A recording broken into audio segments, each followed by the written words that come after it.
ఈరోజు అంశము XB14 వైవాహిక తుఫానును ఎలా అధిగమించాలి, తట్టుకోవాలి, ముఖ్య చర్యలు ఏమిటి?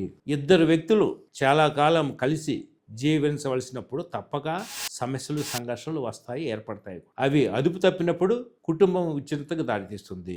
ఎందువల్ల దంపతులు ఒకే విధమైన వాద ప్రతివాదనలతో సమస్యల సుడిగుండంలో చిక్కుని ఉంటారు? కారణాలు ఏమిటంటే, 1 అహంకారము, 2 తప్పుగా గ్రహించుట, అర్థం చేసుకునుట, 3 అంతర్గత అసంతృప్తి, 4 తమ తాము రక్షించుకుంటుటకు. ఇక తప్పిదాలు ఏమిటంటే, జగడాలు ఎందుకో తెలియదు, వ్యతిరేక వాదనలతో భారంతో ప్రవర్తిస్తారు, వినుటకు ఒప్పుకోరు. తీసుకోవాల్సిన చర్యలు ఏమిటంటే, 1 కోపతాపాలు సద్దుమణగాలి, కాల వ్యవధి ఉండాలి, నిదానముగా మాట్లాడాలి. 2 హక్కులు క్రియల పట్ల జాగ్రత్త పడాలి, జాగ్రత్త వహించాలి. 3 నిరాశ నిస్పృహలకు లోను కావద్దు. 4 మనోభావాలను గుర్తెరిగి తెలుసుకొని మారుటకు మొదట వ్యక్తిగా ఉండాలా. నీ ప్రయత్నాలు నీ భాగస్వామికి తెలియజేయాలా. 5 అనుకో గుణముతో తప్పులను ఒప్పుకొని క్షమాపణ అడగాల.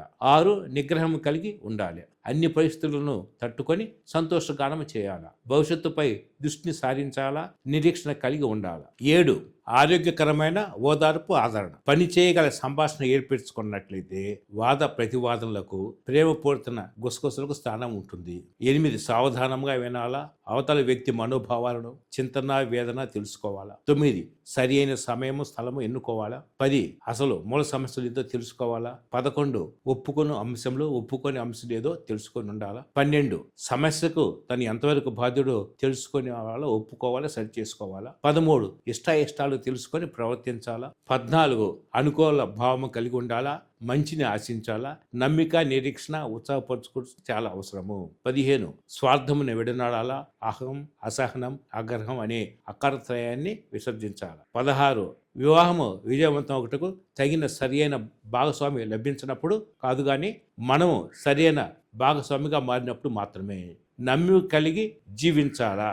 18 మాట్లాడుట, పనిచేయుట, పిల్లల పెంపకము, తిండి తిప్పలు ఏర్పాటు చేయటము కాదు, స్వకార్యములకు కాలాన్ని కూడా ఇచ్చించాలా.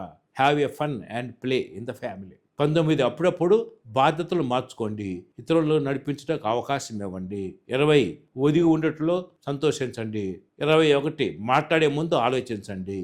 22 వివాహములు స్వర్గంలో జరుగుతాయి అని చెప్పినప్పటికీ దాంపత్యం మాత్రం ఈ భూమి మీద అనేది నేటి నానుడి కనుక వివాహాన్ని నిలుపుకొనుట మానవుల యొక్క బాధ్యత. 23 కలిసి ప్రార్థించండి. ప్రతి సమస్యకు పరిష్కారం ఉంటుందని మొదట గ్రహించాలి. ఈ లోకంలో పరిష్కారం లేని సమస్యలు అంటూ ఏమీ ఉండవు. దేవునికి అసాధ్యం ఏది కూడా కాదు. కావున మన ప్రతి సమస్యకు సముచితమైన సమయం పొందటానికి ధైర్యంతో దేవుని సింహాసనానికి ప్రార్థనతో వెళ్ళండి. ప్రార్థనకు మించినటువంటి ఆయుధం మరొకటి లేదు. దేవుడు మనల్ని ఆశీర్వదించునుగాక.